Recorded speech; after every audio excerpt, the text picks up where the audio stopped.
Assalamualaikum warahmatullahi wabarakatuh. Salam sejahtera, nama budaya, Om Swastiastu. Hai hai hai, apa kabar cucokers?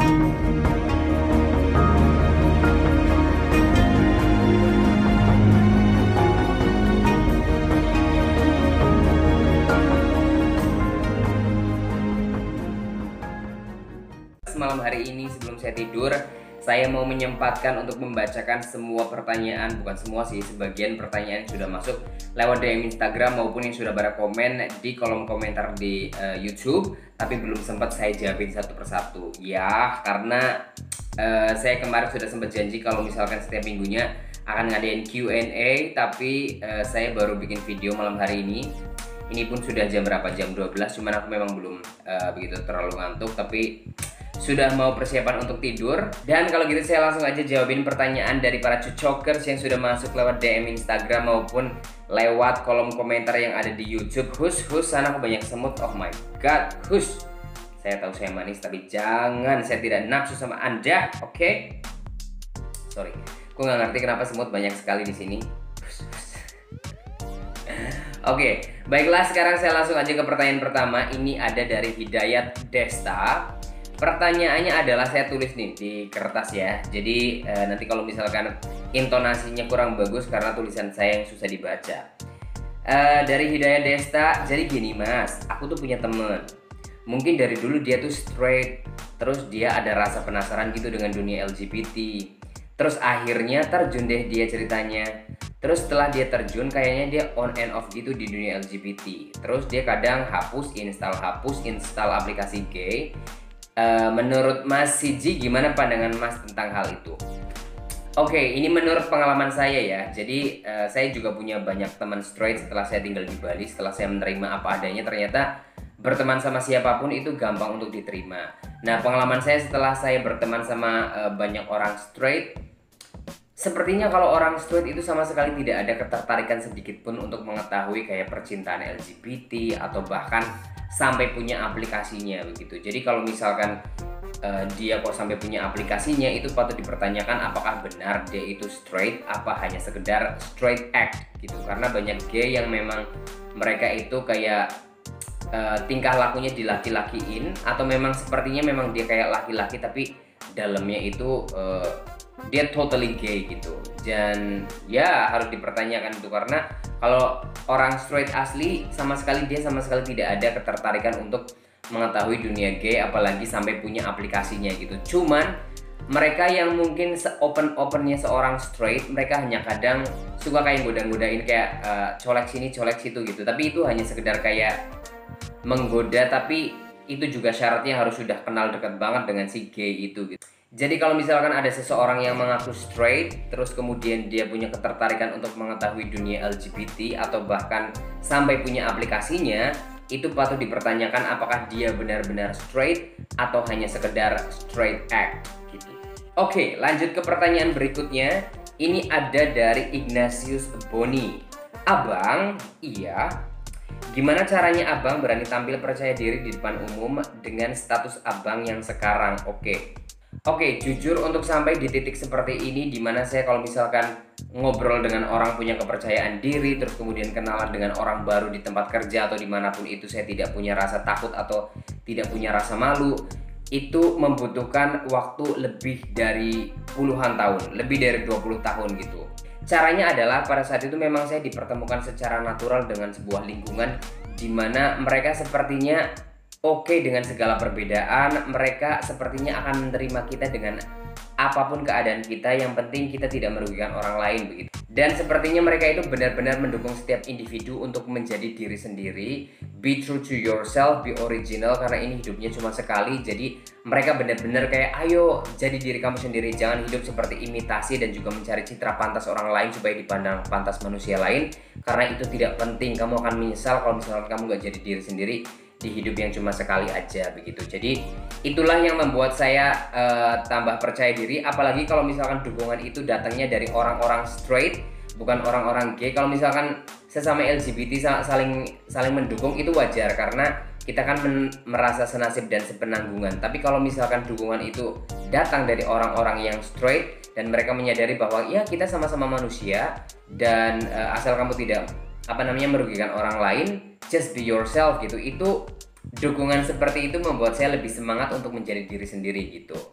Ya itu sih yang membuat saya lebih percaya diri dan juga bisa akhirnya membuat saya pribadi itu bisa lebih menerima diri saya apa adanya dengan mudah begitu. Karena jujur yang paling susah adalah perang batin di dalam gitu, karena kita sendiri tidak menerima diri apa adanya. Jadi itu yang membuat kita susah untuk bergaul, terus kemudian kita merasa tidak pantas untuk diterima sama masyarakat, akhirnya kamu jadi tidak pede gitu. Jadi yang pertama kamu harus cari sebuah support system atau lingkungan yang bagus yang menerima kamu apa adanya, terus kemudian itu sedikit demi sedikit akan membantu kamu untuk bisa menerima diri kamu apa adanya gitu.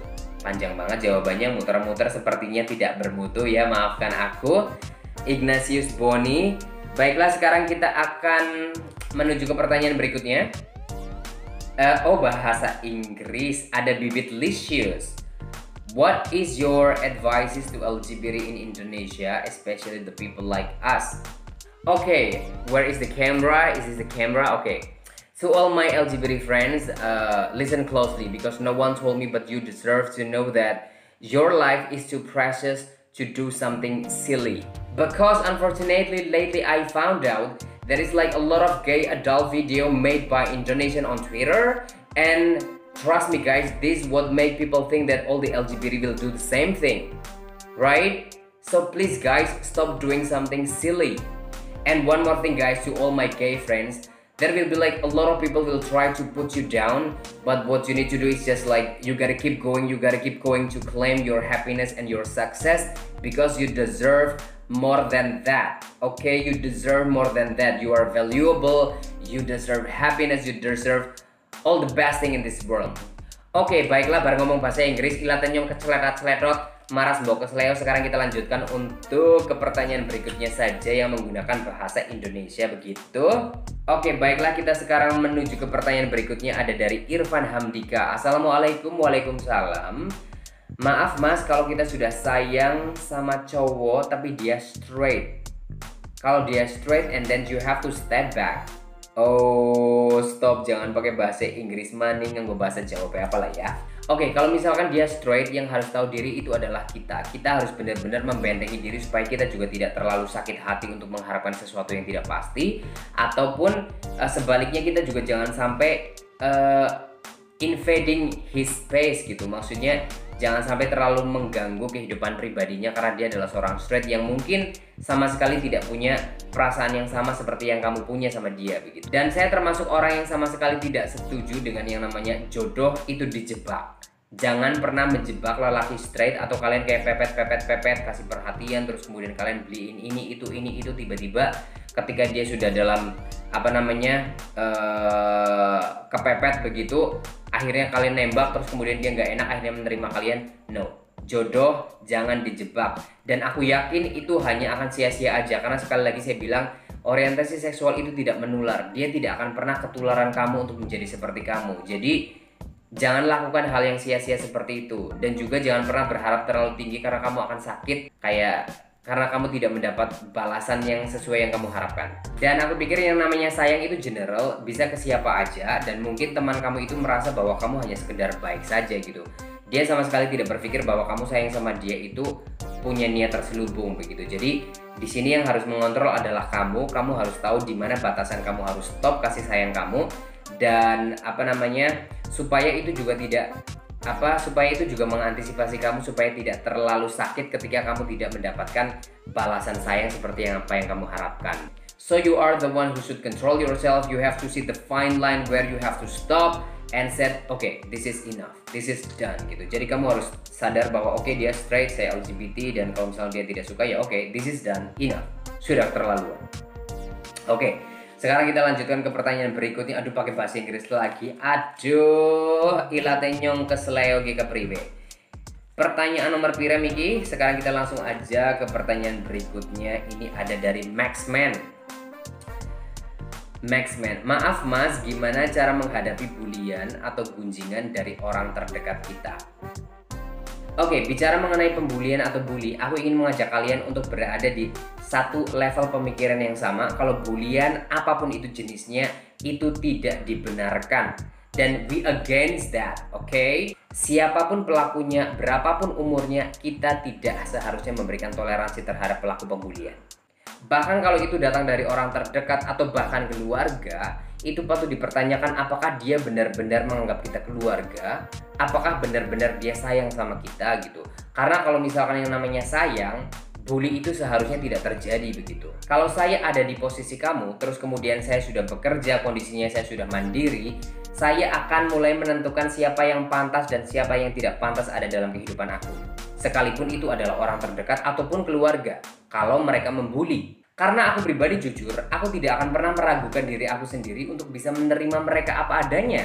Kenapa mereka tidak bisa menerima aku apa adanya? Malah justru bukannya menerima, malah mereka membuli gitu. So yeah, it's a crystal clear there will be no room for bullies.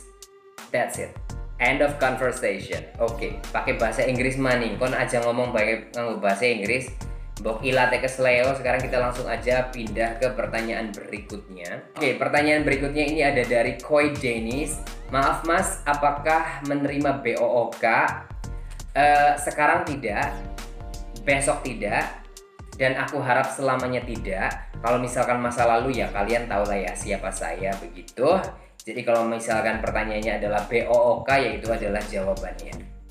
Oke, sekarang kita ke pertanyaan berikutnya. Ini ada dari Rizlan Ghazali. Oh, pakai bahasa Inggris lagi. Oke, bismillahirrahmanirrahim. Semoga bisa ya.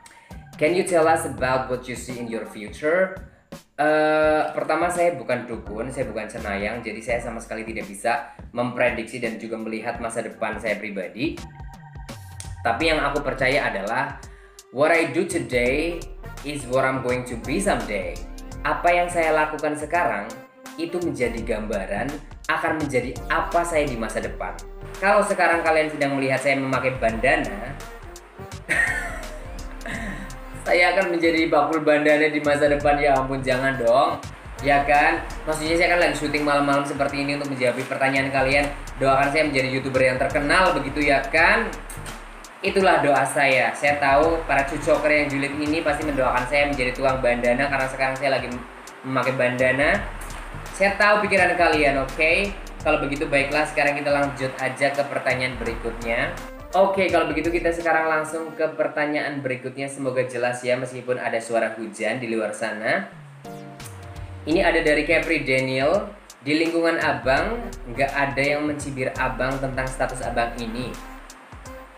Oke, seperti yang saya sudah katakan di awal, kalau saya sekarang berada di lingkungan di mana mereka memberi support kepada siapapun setiap individu untuk menjadi diri sendiri begitu. Jangan menjadi imitasi. Jadi tidak pernah dapat cibiran karena di lingkungan tempat tinggal aku, di lingkungan kerja aku, di lingkungan tempat hangout aku, itu isinya semua adalah manusia yang memanusiakan manusia. Jadi kalau misalkan kalian berada di sebuah lingkungan yang suka mencibir kalian, saya mempertanyakan apakah mereka manusia apa bukan begitu. Yang jelas saya tidak pernah mendapat cibiran di sini karena itu tadi jawabannya adalah saya hidup dengan manusia yang memanusiakan manusia. Oke, pertanyaan berikutnya ini sepertinya akan menjadi pertanyaan terakhir. Ada Sony Angkawijaya. Mengingat usiamu yang terus bertambah, apa kamu pernah terpikir untuk punya anak? Gimanapun anak akan kita butuhkan pada saat kita tidak berdaya.